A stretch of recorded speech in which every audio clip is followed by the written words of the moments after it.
The moment I saw my husband's hands on another woman's waist, something inside me didn't break. It went silent. And in that silence, I decided he would regret ever touching her. My name is Lauren Hill, 36, from Phoenix, Arizona. For 12 years, I believed my husband, Evan, was my safe place. We built a quiet life, a small house, 2 rescue dogs, weekend trips when we could afford them. He worked in real estate. I managed marketing at a mid-sized tech company. Nothing lavish, but stable, predictable, comfortable. Suburban house B-roll, warm afternoon light. But comfort can turn into blindness, and blindness can become betrayal. It started subtle, almost unnoticeable. He stopped lingering when he kissed me goodbye. Stopped sitting next to me on the couch. Stopped asking about my day. His phone became a permanent extension of his hand. A password suddenly appeared. Notifications disappeared too quickly. He'd step outside, always outside, to take a call. Close-up of phone face down on table. He started dressing better. Smelling differently. Leaving earlier. Coming home later. I asked him once, gently, "Is everything okay?" He smiled, too fast, and said, "Work's just stressful. Don't worry." But his eyes weren't tired. They were distant. Rain on windshield, slow zoom. My mother always told me women have 3 senses: sight, hearing, and intuition. It was the third one that kept me awake at night. I wanted to be wrong. I wanted my marriage to survive the strange heaviness that had taken over the house. But the truth was already circling me like a shadow, waiting for me to turn around and see it. One Friday night, Evan said he needed to meet a high-value client at a hotel lounge. Late meeting. Last minute. Everything about it felt scripted. He kissed my forehead and left at 7:10 p.m. At 7:14 p.m., I opened our shared phone plan dashboard. Every device on the account shows location history. Old habit. Married habit. Helpful habit, until that night. His phone wasn't at a hotel. It was at the Desert View Apartments, Building 5. Night city B-roll, warm streetlights and shadows. My stomach tightened, but the world around me slowed, strangely calm. I grabbed my keys. I didn't shake. I didn't cry. I didn't scream. I just drove. When I reached the building, I recognized the car in the lot instantly. His silver Tacoma, parked beside a white Lexus I'd never seen before. I walked up the stairs quietly. I didn't know what I'd do when I reached the door. I only knew I had to see the truth with my own eyes. Apartment 5C. The door was slightly cracked open, as if fate had done me one final kindness. I heard it before I saw anything, a woman's laugh. Soft. Intimate. A sound that didn't belong to me. Then his voice. Low. Playful. Unrecognizable. I pushed the door the rest of the way open. Door slowly opening silhouette. There he was.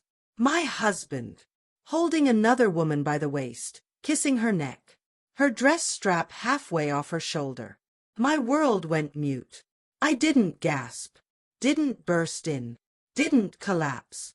I did the one thing a betrayed but intelligent woman does. I lifted my phone and hit record. Close up, phone recording screen, dim hallway. He turned, startled. Lauren. What the? She shrank behind him like a coward. I didn't speak. I just kept recording until every lie burned beneath the lens. Then I walked out, leaving him with the silence he deserved. Driving home, my hands never trembled. Betrayal doesn't always feel like fire. Sometimes it's ice. And that cold clarity. It's the beginning of revenge. The next week felt unreal. He slept in the guest room, pretending to be ashamed, pretending he wanted to fix things, pretending the woman was a mistake. But cheaters don't make mistakes. They make decisions. Empty dining room B-roll, cold morning light. I tried to process the pain, but the details didn't add up. He had new clothes I didn't recognize. Credit card charges I didn't make. Cash withdrawals. And an account transfer of $9,800 labeled business expenses. I worked in marketing, but numbers were my second language. Something was off. I logged into our home computer, same one he used when he wasn't hiding his digital life on his phone. In his email drafts folder, I found something that made my pulse go still. A half-written message to the woman. Once the commission clears, I'll move the rest. Don't worry. She won't see it. Move the rest. She won't see it. My marriage wasn't his only betrayal. He was hiding money. From me. Close up on email text. Dim screen. A married woman's worst fear isn't infidelity. It's realizing the betrayal goes deeper than the cheating body. It reaches the bank account, the mortgage, the future. That night, as he slept in the other room, I sat in the dark living room with one truth burning through me. He didn't love me. He didn't respect me. He didn't fear losing me. But he should have. Because I wasn't going to scream. I wasn't going to fight. I wasn't going to beg. I was going to destroy him. Legally. Quietly. Completely. Revenge is not chaos. Revenge is precision. Dark home office, documents scattered, cold lighting. I hired a divorce attorney the next morning. A woman who'd seen every shade of betrayal and survived all of them. We met in a quiet office with frosted glass walls. I told her everything. Cheating. The recording. The account transfers. The hidden funds. She looked at me with calm, professional confidence. Lauren, with this evidence, you're not just walking away clean. You're walking away winning. She advised me to act normal. Pretend reconciliation. Pretend softness. Because we needed time to secure. Heavy checkmark a forensic accountant, heavy checkmark financial freeze orders, heavy checkmark subpoenas for his real estate transactions, heavy checkmark verified timestamps of his affair, heavy checkmark a proposed division of assets in my favor.